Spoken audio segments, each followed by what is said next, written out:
નમસ્કાર ખેડૂત મિત્રો, હું છું યશ ઠુમર, તિરુપતિ એગ્રો સેન્ટર ગોંડલમાંથી. કે ભાઈ આજથી 3-4 દિવસ પહેલા રાહુલભાઈનો જે છે એ મગફળીની અંદર આપણે 2 પંપનું પોલીગ્રોનું ટ્રાયલ કરાવ્યું હતું. ત્યારબાદ રિઝલ્ટ એમને સારું લાગ્યું. તો આજે જે છે એ આખા ખેતર માટેથી એ આપણી સાથે જે પોલીગ્રોનો આખો રાઉન્ડ કરવો છે તો તે લેવા માટેથી ઉપસ્થિત થયા છે. તો રાહુલભાઈને કેટલા પંપ આવતા હતા રાહુલભાઈ? આપણે 40 પંપ આવતા, એટલે 4 ટ્યુબ જે છે એ પોલીગ્રોની આપી હતી. હવે એની અંદર ખેડૂત મિત્રોને આપણે એક વિડીયો બનાવેલો છે કે ભાઈ ચાંદીનો સિક્કો જે છે એ ઓરિજિનલ સિક્કો 1 ગ્રામનો અંદરથી નીકળશે.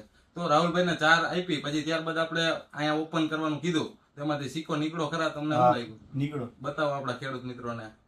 તો રાહુલભાઈએ જે છે એ એના કિસ્મત અજમાવ્યા અને કેટલામી ડબ્બી આપણે નીકળો? ત્રીજી ડબ્બીએ જે ત્રીજી ડબ્બી ખોલી ત્યારે નીકળો. તો તમે પણ જો તમારા કિસ્મત અજમાવવા માંગતા હો, તેમજ જે છે એ તમારા મગફળીના પાકને જે છે એ ફૂલોની ડમરી ચડાવી દેવા, તેમજ જે છે એ આપણે હુયા બેસાડવા માટેથી, તેમજ સારામાં સારું ઉત્પાદન લેવા માટેથી જો તમે કોઈ પણ ખાતરની પસંદગી કરતા હોય તો જરૂર અને જરૂરથી એક વખત અચૂક ટ્રાય કરજો પોલીગ્રોની અને તમારા કિસ્મત અજમાવજો. સિલેક્ટેડ ટ્યુબમાંથી નીકળશે ચાંદીનો સિક્કો. આભાર.